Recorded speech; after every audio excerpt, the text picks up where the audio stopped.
అయితే ఇప్పుడు నవీన్ గారి గురించి మాట్లాడుకుంటున్నప్పుడు నవీన్ గారిని మేము ఎప్పుడు 98లోనా ఇండస్ట్రీకి వచ్చి 2 ఏళ్ల తక్కువ 30 ఏళ్ళు అవుతుంది. 30 ఇయర్స్ ఇండస్ట్రీ అంటే ఇక పృథ్వీ సార్ది అది 30 ఇయర్స్ అనేది నేను తీసుకుంటే బాగుండదు. మీరేం తీసుకుంటారు చెప్పండి, మీకేం కావాలి? నాకు 31 ఇయర్స్ తీసుకుంటే ఒక ఇయర్ ఎక్కువైన తర్వాత ఓకే అది special copyright Prithvi sir 30 years industry అనేది అని అంత పేరు రావడం కూడా గ్రేట్ సార్కి. నేను 31 ఇయర్స్ తీసుకుంటా, 1 ఇయర్ పెద్ద ఎక్కువ అప్పటిదాకా ఆగుదాం మేడం. అయితే అప్పుడు కొత్తలో చూసినప్పుడు మీరు కామెడీ క్యారెక్టర్లు చేసిండ్రు, ఆ తర్వాత విలన్ క్యారెక్టర్ చేసిండ్రు, హీరో దోస్తు క్యారెక్టర్లు చేసిండ్రు. అప్పుడు ఉన్నటువంటి నవీన్కి ఇప్పటికి మీరు ఇది నేనే అని చూపిస్తే మేము గుర్తుపట్టలేకుండా ఏంది ఇంత చేంజ్ ఎందుకు వచ్చింది 30 ఏళ్లలో? మేడం నేను చాలాసార్లు చెప్పిన ఏంటంటే ఓ మనిషికి అప్పు ఉంటే ఏమైనా ఎట్లయితాడు అనేది తెలిసిపోతుంది, అందులో చూస్తే గుర్తుపట్టవచ్చు. ఒక 8 లక్షల అప్పు 10 రూపాయల వడ్డీకి తీసుకుంటే ఇలా అవుతుంది. కొంచెం 8 రూపాయలకి తీసుకుంటే ఏం కాదు, 10 రూపాయలు 10 రూపాయలు అయిన వరకు ఇట్లా అయిపోతుంది మేడం, ఖచ్చితంగా అయిపోతుంది. అప్పుడున్న కొన్ని ఫ్యామిలీ కష్టాల వల్ల నేను జాబ్ కూడా చేస్తుంటే మేడం యాక్చువల్గా. అవును కదా, జాబ్ చేస్తూ ఆఫీస్ బాయ్గా స్టార్ట్ చేసి. ఎగ్జాక్ట్లీ మేడం, నేను ఆఫీస్ బాయ్గా జాబ్ స్టార్ట్ చేసి లాస్ట్ వచ్చేటప్పటికి ఎండి గారికి అసిస్టెంట్గా రిటైర్ అయినా 2018 19లో బయటకు వచ్చేసిన ఆఫీస్ నుంచి. అప్పటి నుంచి చేయట్లేదు ఆఫీస్. మెయిన్ జాబ్ చేయడానికి కారణమే అప్పులు తీర్చడానికే జాబ్ చేసుకుంటూ సినిమాలో ట్రై చేసిన. కరెక్ట్ చెప్పాలంటే ఒకవేళ నేను జాబ్ చేయకుండా మంచి సినిమాలు పడేటియేమో అప్పుడు. ఆ టైంలో టైం ఎక్కువ కేటాయించాలి కదా మేడం సినిమా ఇండస్ట్రీకి. నేను వచ్చిన రోజు షూటింగ్ అంటే ఇక అంతే ఉంటుంది, ఇట్లానే ఉంటుంది. నాలాగా కాకండి. ఫుల్ ఫ్లెడ్జ్డ్గా సినిమాల్లో చేస్తున్నప్పటికి కూడా మళ్ళీ జాబ్ చేసుకుంటూ అప్పులు ఉన్నాయి, నాకు డబ్బులు కావాలి అని చేస్తున్నప్పుడు ఎట్లా బ్యాలెన్స్ చేసుకున్నారు మరి? మేడం బ్యాలెన్స్ అంటే నాకు అసలు అందరికీ సినిమాలలో చూసిన తర్వాత రజనీకాంత్ కనబడతాడు, హీరోలాగా ఉంటాడు కదా. నాకు రియల్ లైఫ్లో రజనీకాంత్ మా బాస్ దినేష్ కుమార్. ఆయన నన్ను అంటే కొన్ని సంవత్సరాల దాకా నా అప్పులతోటి వడ్డీలు కట్టుకుంటున్న టైంలో నన్ను ఇట్లనే అప్పులలో వచ్చి తిడుతున్నారు మా ఆఫీస్లో బయట. ఇట్లా మా కారిడార్లో తిడుతుంటే బాస్ చూసి వాడిని ఎవరు తిడుతున్నారు అంటే చెప్పాడనమాట, ఇట్లా అప్పులలో ఉంటాం, చాలా అప్పులు ఉన్నాయి సార్ అంటే. ఆయన ఇమీడియట్ నన్ను ఎవరమని అంటే ఆయనకి ఇష్టం కాకపోయాడు, నన్ను వాళ్ళ అబ్బాయిలాగా చూసుకునేవాడు. నాతో లిస్ట్ రాయించాడు ఎంతమంది అప్పులు ఉన్నాయి, 10 రూపాయల నుంచి ఉన్న 8 లక్షల దాకా రాపించాడు లిస్టు.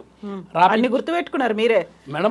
డబ్బులు తీసుకున్న తర్వాత మర్చిపోవడం అట్లయితేనే కదా వాళ్ళు వెంటపడేది. మనకెందుకు మేడం వేరే పైసలు గుర్తుపెట్టుకుని పర్ఫెక్ట్ గుర్తుపెట్టుకొని అన్ని రాసి బాస్కి లిస్ట్ ఇస్తే 3 రోజులలో తీసేసిండు అన్ని అప్పులు. మొత్తం అన్ని డబ్బులు ఆయన ఇచ్చిండు, ఆయన ఇచ్చి తీసేసిండు. తర్వాత నేను చాలా సిన్సియర్గా వర్క్ చేసిన మేడం. అందుకే ఆయన దగ్గర నుంచి రావడం నాకు ఇష్టం లేక ఇగాక ఇట్లా అయిపోయింది. సో అప్పులు తీసిండు ఆయన, అట్లా బ్యాలెన్సింగ్ అయింది మేడం. తర్వాత అప్పులు తీసినాక కొన్ని పైసలు అప్పుడు కొంచెం దాపెట్టుకోవడం, ఇంటిని చూసుకోవడం, కరెక్ట్గా అప్పుడు ఒక ఫ్యామిలీ స్టార్ట్ అయింది మేడం. అప్పటిదాకా చాలా కష్టాలు మేడం. అంతా ఒకటే రూమ్లో అందరూ పెళ్ళయి పిల్లలు ఉండి ఇవన్నీ అయినప్పుడు కూడా మేడం. మా పెద్ద కొడుకు పుట్టినప్పుడు చాలా ఇబ్బంది. అందరం ఒకటే రూమ్లలో ఉంటుండే, మా నాయన, మా అమ్మ, నేను, మా తమ్ముడు, మా చెల్లె, మా అబ్బాయి, మా మిసెస్ అందరం ఒకటే రూమ్లో ఉంటుండే. అండ్ ఇల్లు కూడా సరిగ్గా ఉండకపోతే ఒక చిన్న రూమ్ ఒకటి ఇంట్లో ఉంటుండే.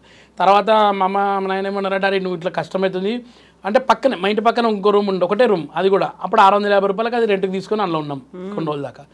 అట్లా మా బాస్కి తెలిసిన తర్వాత పక్కకు కొంచెం ల్యాండ్ ఉంది సార్, 40 గజాలు ఉంది, ఓ ఇల్లు కట్టుకుంటా అంటే ఆయనే 6 లక్షలు ఇచ్చిండు. అప్పుడు నేను మా తమ్ముడు కలిసి 6 లక్షలు తీసుకొని ఇంకో కొన్ని పైసలు వేసి ఇల్లు కట్టినాం మేడం. 40 గజాల్లో 40 గజాలు. అప్పుడు ఇద్దరు ఒక్కొక్క రూమ్ వేసుకొని ఆ రూమ్లో ఈ రోజు కూడా అదే రూమ్లలో ఉన్నాం మేడం ప్రస్తుతానికి. ఇప్పటికి 40 గజాలు ఇల్లు, 40 గజాలు అంటే కొంచెం పెంచుకో అంటే మా పార్టీలు కూడా ఇప్పుడు కలిస్తే మొత్తం 80 గజాలు అట్లా ఉన్నది. ఇప్పుడు అందులో ఉంటాం మేడం. మీ ఆవిడ కూడా బాలీవుడ్ సినిమాలో చేసింది కదా అప్పటికి, మరి తన దగ్గర నుంచి హెల్ప్ అనేది లేదా? నవ్వుతారు. బాలీవుడ్ అంటే నవ్వు వస్తుంది మేడం. హాలీవుడ్ మన టాలీవుడ్లోనే లేకుండా పోయింది, బాలీవుడ్ ఎక్కడ మేడం? మేడం యాక్చువల్గా బాలీవుడ్గా చాలామంది అదే అంటారు, కానీ హిందీ యాక్టర్లతో చాలా మందితో వర్క్ చేసింది ఆమె. నేను చూసిన హిందీ యాక్టర్లను చూసినా కానీ ఆమె యాక్ట్ చేసింది. అంటే బాడీ డబుల్ అంటారు కదా. అప్పుడు మాధురి దీక్షిత్, పూజా భట్ కానీ, ఉర్మిళ గారికి కానీ, నర్మదా శిరోకర్ గారు కానీ చాలా సినిమాల్లో చేసింది. ఇంకా వేరే హీరోయిన్లు ఉండొచ్చు. అప్పుడు ఏంటంటే వాళ్ళు చేసిన క్యారెక్టర్స్కి ఏదైనా యాక్షన్ సీన్ ఇట్లా ఉంటే ఈ అమ్మాయి ఉంటేనప్పుడు వాళ్ళు వెళ్ళిపోయిన తర్వాత ఈ అమ్మాయి ఉంటుండే. ఆ బ్యాక్ షాట్స్ అవన్నీ తీసేయాలంటే మా మిస్సెస్ చేస్తుండే అనమాట. అట్లా హిందీ వాళ్ళు అమితాబ్ బచ్చన్, షారుఖ్ ఖాన్, అభిషేక్ బచ్చన్, మాధవన్, ఇంకా చాలా జాకీ ష్రాఫ్, అనిల్ కపూర్, గోవింద వీళ్ళందరితో చేసింది అన్ని సినిమాలలో. సనీ డియోల్ చేసిన తర్వాత అట్లా ఫోటోలు ఎక్కువ మట్టుకుంటే నేను ఓ రోజు పెట్టాను నేను ఫోటోలు ఇలా మన సోషల్ మీడియాలో పెడితే అప్పుడు అది వచ్చింది, అట్లా వచ్చింది అనమాట. బాలీవుడ్ మీకంటే ఎక్కువ తనే కదా ఎక్కువ మందితో యాక్ట్ చేసింది. నాకన్నా ఎక్కువ ఆమెనే చేసింది. నేను ఈమెను కలవనికి ఎట్లా పోతుందంటే చిరంజీవి సార్ తోటి ఓ సినిమా షూటింగ్ జరుగుతుంది, అంజీ నా క్లైమాక్స్ జరుగుతుంది. నర్మత గారి డూబ్ అప్పుడు ఈ బహానాతో చిరంజీవి గారిని చూద్దామని రోజు పోయి అన్నపూర్ణ స్టూడియోలో ఫస్ట్ ఫ్లోర్లో అప్పుడు వెళ్ళి చిరంజీవి గారిని చూస్తుంటే అట్లా ఈమెను కలుస్తుంటాను అనమాట. పెళ్ళిగాలి అప్పటికి ఇంకా రోజు బయట కలుస్తున్నాం అట్లా ఏమి షారుఖ్ ఖాన్ అంతమంది అందరితో కలిసింది నేనన్నా అంతమంది కలవలేము కలవలే కదా ఇప్పుడు పాప ఆమె నేను చిరంజీవి సార్ని ఒకసారి చూస్తూ ఉంటుంది ఇప్పుడు ఎన్ని ఏళ్ళు అయిపోయింది ఆమెకి అట్లా అయిపోయింది ఇప్పుడు మేడం. ఎందుకు కంటిన్యూ చేయలే మరి అట్లా మేడం నేను ఎప్పుడు కూడా ఆపినరా చిచి అట్లా లేదు మేడం. మన మైండ్ ఎప్పుడు ఓపెన్ అసలు అందరిలా కాదు. కొంతమంది సైకోలు ఉంటారు అట్లా కాదు మేడం. మనం అందరం ఫ్రీగా ఉండాలి, ఫ్రీడమ్ వదలాలి అంతే. భార్యకైనా నేనైనా ఒకటే. ఆమెను అంటే అర్థం చేసుకుని నేను అంటే అర్థం చేసుకుంటా. చేయమన్నా నీ ఇష్టం వచ్చినట్టు నాకు అసలు ఇబ్బంది లేదు. నాకు తెలుసు కదా నేను అన్ని అండర్స్టాండ్ చేసుకుని పెళ్లి చేసుకున్నా. ఇండస్ట్రీ ఎట్లా ఉంటుంది అనేది అప్పటి నుంచి ఇప్పుడు దాకా అట్నే ఉంటుంది. అందరు ఇండస్ట్రీ అంటే బ్యాడే అనుకుంటారు కానీ అంత బ్యాడ్ ఏమి ఉండదు. ఇక్కడ ఈయనే పర్ఫెక్ట్ ఉంటుంది చాలా కరెక్ట్ చెప్పాలంటే. కొన్ని బయటనే గలీజ్ ఉంటాయి. ఈడ ఎట్లుంటారు భయం భక్తితో ఉంటారు మేడం అందరూ. సో నీ ఇష్టం బబిత ఏమైనా చేసుకో అంటే ఆమెనే అన్నది నేను చాలా ఏళ్ళ నుంచి చేస్తున్నా వద్దు నేను ఇంట్లోనే ఉంటా అని చెప్పి ఉండిపోయింది. అట్లా బబిత తెలుగు అమ్మాయినా లేదు కొంచెం హిందీ వాళ్ళ ఇంట్లో అంతా హిందీ మాడతారు మేడం వాళ్ళు. ఓకే బార్డర్లో ఉంటారా ఇక్కడ మన తెలంగాణ బార్డర్ అంటే వాళ్ళు యాక్చువల్గా వాళ్ళ ఊరు వచ్చేసి వాళ్ళ ఫోర్ ఫాదర్స్ వచ్చి వారణాసి.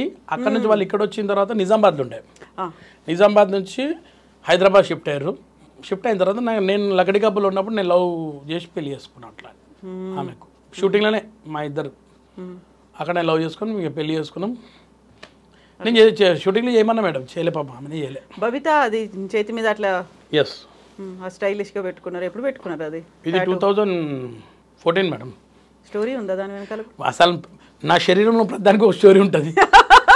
లేదు మీ జుట్టు స్టోరీ చెప్పండి, ఇప్పుడు టాటూ స్టోరీ చెప్పండి. టాటూ స్టోరీ ఏంటంటే మేడం మా బబితకు నేను చిన్న టాటూ వేసుకుంటే ఇష్టం చాలా రోజుల నుంచి. అడుగుతుంటే ఎందుకులే నొప్పి అవుతుందని చెప్పి వదిలేసిన. ఒక చిన్న గొడవ మాటలు లేవు ఇద్దరికి. ఇంచుమించు ఒక 6 నెలల దాకా మాటలు లేవు. ఒకే ఇంట్లో ఉన్నారు. ఒకటే ఇంట్లోనే ఉంటాం. ఒకటే ఇంట్లో ఉన్నామని నేను బతిలాడుతున్నా కానీ ఆమె మాట్లాడుతున్నాను నాతోటి. నేను ఎంత ఓపెన్ మైండెడ్ కదా మేడం. సో మా పెళ్లి రోజు వస్తుంది. సరే ఓ పిల్లగాడు కొత్తగా షాప్ ఓపెన్ చేస్తున్నా అన్న టాటూది అని చెప్పిండు. పోయినా ఎంత వేస్తా అన్నాడు. అది చిన్నది బబితాన్ని వేస్తా అని చెప్పిండు. ఎంత అన్న 1000 రూపాయలు అన్నాడు. కొంచెం చూడవా చేస్తే అప్పుడు కరీనా కపూర్ వేసుకున్నాడు సైఫ్ అలీ ఖాన్. అంత ఉంటే బాగుంటుంది రేంజ్గా ఉంటుంది అంటే అన్న మళ్ళీ నీకు ఫ్యూచర్లో ప్రాబ్లం అవుతుంటే ఏం కాదు నేను చూసుకుంటా అన్న. తర్వాత వేసిన తర్వాత ఇక దేనికైనా మనం కొన్న తర్వాత కొసరు అడుగుతాం కదా మేడం. దీన్ని కూడా వచ్చిన కొసరు అడిగిన ఇంకేమైనా చేస్తావా అన్న ఏం కావాలని అంటే అప్పుడు ఓం వేసిండు. ఇలా 1+1 ఆఫర్ వచ్చింది మేడం. తర్వాత పోయి మా బబితకు చూపెట్టాగానే ఆ రోజు నుంచి మళ్ళీ పోయిందా మాట్లాడుకోవడం స్టార్ట్ అయిపోయింది. ఆమె ఖుషి అయిపోయింది. అరే ఇంత పెద్ద పేరు వేసుకున్నాడు అంటే ఇక మామూలు విషయం మేడం. ఇండస్ట్రీలో ఉండి మనం ఎన్నో సినిమాలు చేస్తుంటాం కదా ఇవన్నీ కనబడద్దు. అట్లా కూడా వేసుకొని పోయి చూపెట్టినా ఇక ఆ రోజు నుంచి మళ్ళీ ఇప్పటిదాకా మంచిగా మాట్లాడుకుంటాం. కొసరుగా వేసుకున్న ఓం భలే అనిపించింది. ఎందుకు కొసరు ఓం వేసుకోవాలనిపించింది మీకు? మేడం ఓం అంటే మనకు పవర్ ఉంటుంది కదా మేడం. మన లోపల ఒక చిన్న పాజిటివ్నెస్ వస్తుంది. మనం ఎంతైనా ఏడికైనా పోతే కొన్ని పనులు అవుతాయి. ఇలాంటివి పెట్టుకుంటే ఎంతైనా ఒకటి ఉంటుంది మేడం పాజిటివ్నెస్ లోపల డెఫినెట్గా. మనం ఎట్లా హిందూ కదా. కరడు కట్టిన అంతేనా? కానీ చూడనీకి ఎలా ఉన్నా మేడం?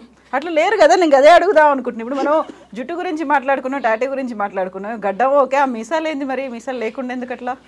అదే స్టైలు. షౌకత్ మేడం. షౌకత్ నా పేరు షౌకత్.